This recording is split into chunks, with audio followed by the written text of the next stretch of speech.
Assalamualaikum warahmatullahi wabarakatuh. Alhamdulillahi wa kafa. Wassalatu wassalamu ala rasulihil mustafa wa ala alihi wa sahbihi wa man ihtada. Amma ba'du. Salatullahi wa salam ala man uhiya Qur'an.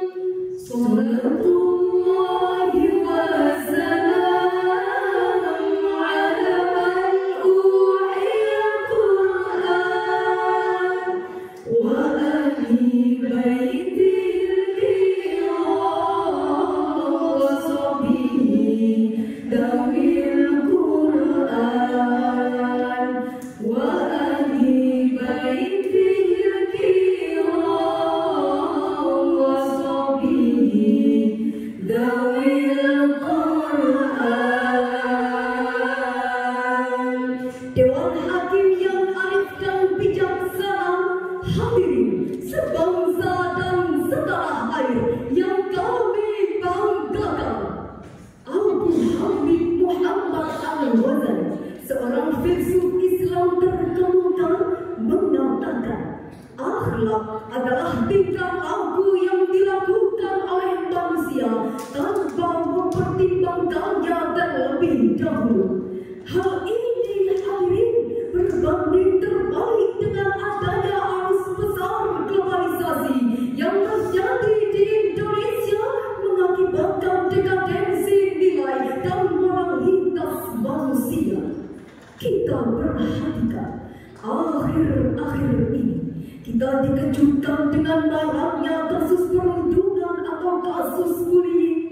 Salah satu faktanya, di sepanjang tahun 2023, Komisi Perlindungan Anak mencatat terdapat 3.800 kasus perundungan di Indonesia. Hal ini disebabkan tidak sedikit generasi kita yang melupakan nilai-nilai keagamaan, terhipnotis dengan banyaknya gaya glamour kehidupan, sehingga mereka lupa dengan nilai-nilai keteladanan.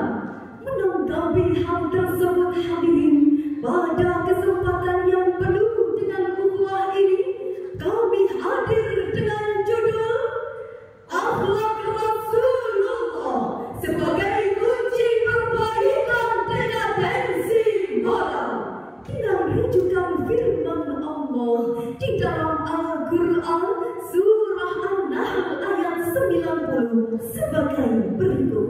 A'udzu billahi minasy syaithanir rajim.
dengan menyebut asma Allah yang Maha Pengasih lagi Maha Penyayang. Sesungguhnya Allah menyuruh berlaku adil, berbuat kebajikan, dan memberi bantuan kepada kerabat. Dia juga melarang perbuatan keji, kemungkaran, dan permusuhan. Dia memberi pelajaran kepadamu agar kamu selalu ingat. Dewan Hakim yang mulia, hadirin yang berbahagia, dalam tafsir Ibnu Katsir halaman 40 dijelaskan bahwa Allah Subhanahu wa Ta'ala berfirman yang berbunyi, yaitu Dia memberi pengajaran kepada kalian, yaitu melalui ayat ini Allah memerintahkan manusia untuk berbuat kebaikan dan melarang berbuat kejahatan. La'allakum tadhakkarun, agar mereka dapat mengambil pelajaran. Hadirin, kita tak rela sindiran Abdul Qadir benar adanya. Dalam bukunya beliau mengatakan, Al-Islam baina jahli abnaihi wa ajzi ulamaihi. Islam berada di tengah-tengah kebodohan putra-putrinya dan kelembuhan para ulamanya. Sindiran tadi hadirin menjadi cambuk bagi kita agar menjadikan pemuda bangsa menjadi cerdas, tangguh, dan berakhlakul karimah. Namun mirisnya hadirin, aparat kepolisian Polres Jakarta Timur mencatat pada tanggal 28 Januari 2024 kemarin telah terjadi kasus yang dilakukan oleh para remaja kita berupa tawuran. Akibatnya 4 orang tertangkap basah, terdapat luka yang cukup parah, bahkan sampai hadirin yang tak disangka mereka telah putus sekolah. Lebih hadirin, masih banyak anak perawan hamil duluan, sudah 3 bulan tidak ketahuan, tak tahu kepada siapa meminta pertanggungjawaban, karena tak tahu benih siapa yang bersembahyang di dalam kandungan. Melamun dalam kesendirian, datang rayuan dan bisikan setan, hingga akhirnya ia berlari menuju jembatan, nyemplung ke dasar lautan, dan tewas dalam keadaan mengenaskan. Astaghfirullahaladzim, wahai para pemuda, jagalah akhlak kita, tanam iman di dada, dan jaga amanah, wujudkan harapan bangsa. Kami selalu mendukungmu, pemuda bangsa. Menindaklanjuti ayat tadi hadirin, kami telah menemukan sebuah solusi sebagaimana firman Allah di dalam Al-Quran surah Al-Ahzab ayat 21 sebagai berikut. Laqad kana lakum fi rasulillahi uswatun hasanah.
dalam tafsir kitab Jalalain halaman 108 dijelaskan bahwa laqad kana lakum fi Rasulillahi uswatun, sesungguhnya telah ada pada diri Rasulullah suri tauladan bagi kalian.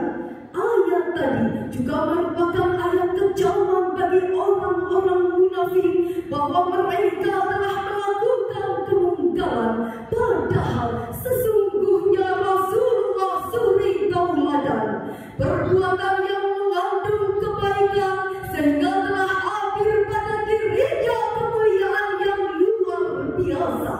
Sebagai seorang mukmin, kita harus berpegang teguh kepada 4 sifat Rasulullah, di antaranya pertama, senantiasa bersikap jujur dalam hal apapun. Kedua, amanah, senantiasa menjaga amanah dengan dapat dipercaya. Ketiga, beliau senantiasa menyampaikan hal-hal baik kepada sesama. Dan keempat, kita sebagai orang mukmin harus cerdas dalam membedakan hal baik dan buruk agar tidak terjerumus dalam lubang kemaksiatan. Hadirin yang berbahagia, dari uraian tadi dapat kita ambil mutiara kesimpulan. Akhlak harus kita tanamkan sejak dini dengan senantiasa bersikap jujur, amanah, dan dapat dipercaya, sehingga kita tidak hanya menggunakan agama saja, melainkan juga akidah dan akhlakul karimah.